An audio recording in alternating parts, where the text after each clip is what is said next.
Você já parou para pensar no que significa sobreviver com menos de 100 euros por mês? Imagine acordar todos os dias, trabalhar duro, enfrentar o calor, o transporte precário, a instabilidade econômica e, no fim do mês, receber um salário que mal paga o arroz, o óleo e a renda da casa. Esse é o destino de milhares de homens e mulheres nos países de língua portuguesa, sobretudo na África. É um retrato de desigualdade que nos obriga a fazer uma pergunta urgente. Como pode, em pleno século XXI, ainda existirem trabalhadores vivendo com menos do que o mundo gasta, em média, num simples jantar de restaurante?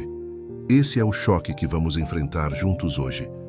Compreender os salários mínimos nos países que falam a nossa língua e enxergar, através desses números, as marcas profundas da injustiça social e da desigualdade econômica que ainda se perpetuam. Comecemos pelo extremo mais doloroso, a Guiné-Bissau, onde o salário mínimo oficial gira em torno de apenas 80 euros por mês. Pense bem, 80 euros. Isso é menos de 3 euros por dia. Pergunte a si mesmo, como uma família pode sobreviver com esse valor?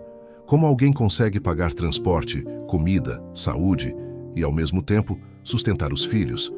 A Guiné-Bissau é um país que carrega no corpo cicatrizes da colonização, da instabilidade política e da corrupção estrutural. Ali, o trabalhador comum não luta para prosperar, luta para não morrer de fome. E esse dado já nos coloca diante da primeira grande contradição. Todos esses países conquistaram a independência, lutaram contra impérios coloniais, sonharam com dignidade. Mas, décadas depois, vemos que a liberdade política não trouxe a mesma liberdade econômica para os mais pobres. Em seguida, encontramos São Tomé e Príncipe, um arquipélago de beleza exuberante, mas que esconde um cotidiano duro para muitos dos seus habitantes. O salário mínimo lá está fixado em torno de 107 euros por mês. Mais que a Guiné-Bissau, mas ainda um valor que revela a luta diária da maioria. 100 euros é insuficiente para atender às necessidades básicas em qualquer parte do mundo. Quando olhamos para São Tomé, percebemos um dilema. Um país pequeno, com poucos recursos naturais, dependente de importações, acaba aprisionado em uma economia frágil. E quem paga essa conta é o trabalhador que vive de salário mínimo. Logo depois, vem Timor-Leste, no Sudeste Asiático, com um salário mínimo de 115 euros por mês. Timor tem uma história recente de guerra e violência, marcada por décadas de ocupação e pela luta pela independência que só chegou em 2002. A juventude timorense cresceu entre o sonho de liberdade e a dura realidade da pobreza.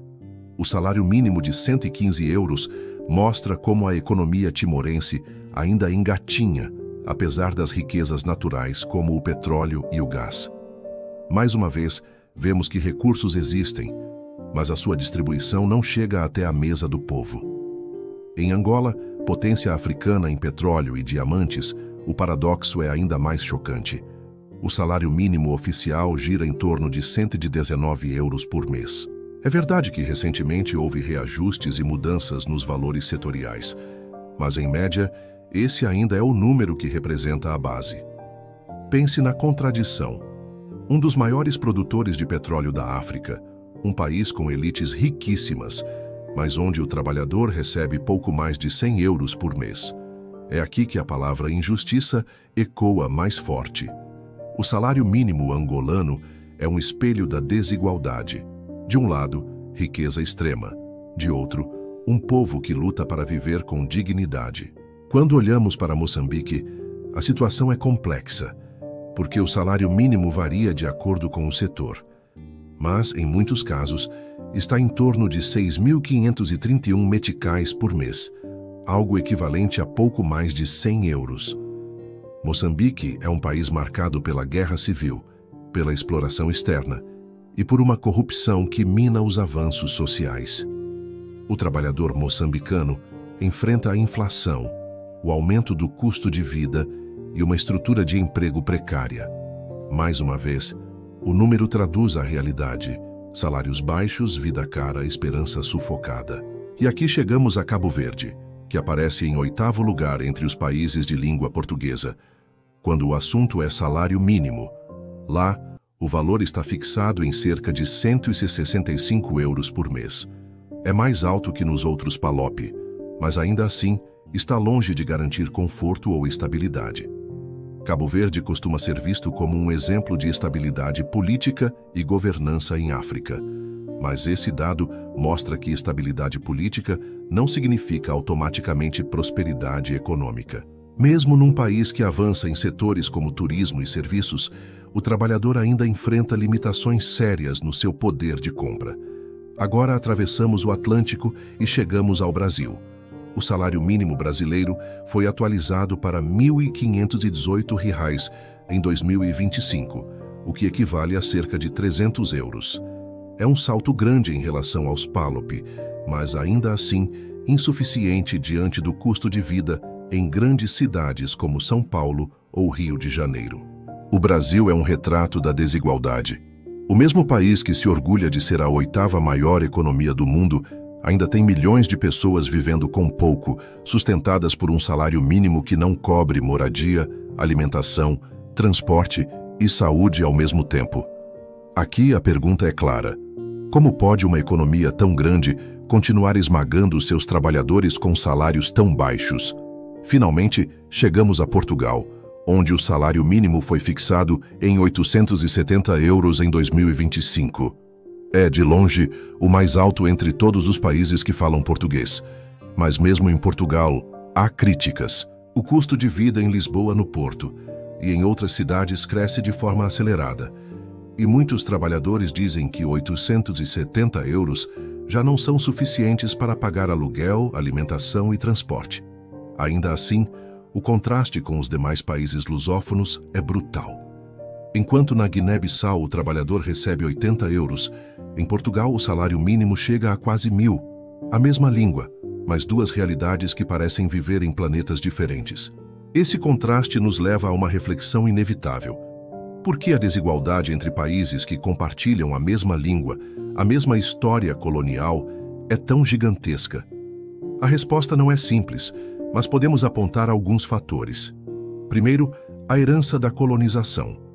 Portugal explorou esses territórios durante séculos, extraindo riquezas e deixando estruturas frágeis, economias dependentes e sociedades desiguais. Segundo, a corrupção e a má gestão interna em muitos países africanos e em Timor-Leste, onde recursos naturais poderiam ser usados para elevar o padrão de vida, mas acabam desviados para enriquecer elites. Terceiro, os desafios estruturais. Falta de industrialização, dependência de importações, sistemas de saúde e educação frágeis que impedem o desenvolvimento sustentável. E aqui surgem perguntas que precisamos fazer juntos. Como é possível que um trabalhador em Guiné-Bissau viva com 80 euros por mês? Por que um país como Angola, rico em petróleo e diamantes, mantém um salário mínimo que não chega a 120 euros? Por que, décadas depois da independência, nossos povos continuam presos à pobreza e à dependência externa? Será que a luta que começou contra o colonizador precisa continuar agora contra a desigualdade e a injustiça econômica internas? Quando transformamos esses números em vida real, a injustiça fica ainda mais evidente. Imagine uma mãe em Bissau tentando alimentar seus filhos com 80 euros, o saco de arroz, o litro de óleo, o transporte para a escola. O dinheiro acaba antes do fim do mês. Em São Tomé, uma família que ganha 107 euros precisa escolher entre pagar a renda ou comprar medicamentos. Em Angola, o trabalhador que recebe 119 euros vê ao seu redor arranha-céus modernos, carros de luxo e mansões. Mas sabe que esse mundo não é para ele. No Brasil, o salário de 300 euros não paga um aluguel em São Paulo, forçando famílias inteiras a viverem em condições precárias. E em Portugal, mesmo com 870 euros, jovens trabalhadores enfrentam aluguéis que consomem quase todo o salário. O que esses exemplos mostram é que o problema não é só econômico, é também moral, ético, humano. Estamos diante de uma realidade que nos obriga a perguntar: que valor damos ao trabalho humano? O trabalhador que limpa as ruas de Bissau, o agricultor de Moçambique, a empregada doméstica em Luanda, o porteiro em São Paulo, o jovem timorense que sonha com um futuro melhor, Todos eles têm algo em comum. Trabalham duro, mas recebem pouco em troca. E esse pouco não é suficiente para viver com dignidade. A desigualdade entre os países de língua portuguesa é um reflexo da desigualdade global, mas também um lembrete de que a independência política não é suficiente. Precisamos falar de independência econômica, de justiça social, de distribuição mais justa das riquezas. Não basta celebrar a cultura, a língua e a história comum se continuamos ignorando a fome, a miséria e a exclusão que fazem parte da vida de milhões de pessoas que falam português. E é por isso que este vídeo é mais do que uma lista de salários mínimos. É um convite à reflexão. Se você chegou até aqui, eu te pergunto, o que você sente ao saber que, em alguns países que falam a nossa língua, um trabalhador vive com menos do que você gasta numa semana de compras no mercado? O que você pensa quando vê que Portugal paga quase 1.000 euros e Guiné-Bissau apenas 80? Isso é apenas diferença econômica, ou é também uma forma de injustiça histórica que ainda não foi resolvida? Eu quero ouvir a sua opinião. Deixe seu comentário e compartilhe o que você pensa sobre essa realidade. Como você acha que podemos mudar esse quadro? O que os governos poderiam fazer? E nós, enquanto sociedade civil, como podemos lutar contra essa desigualdade? E se você quer continuar refletindo sobre temas como este, se você quer conhecer a verdadeira história dos nossos povos e entender por que ainda enfrentamos tantas injustiças, inscreva-se no canal Fronteiras agora mesmo. Aqui nós cruzamos dados, histórias e análises para abrir os olhos sobre o mundo que compartilhamos. Curta este vídeo, compartilhe com seus amigos e vamos juntos construir uma comunidade que não tem medo de encarar a verdade. Porque só quando entendemos as fronteiras que nos separam, conseguimos encontrar caminhos para derrubá-las.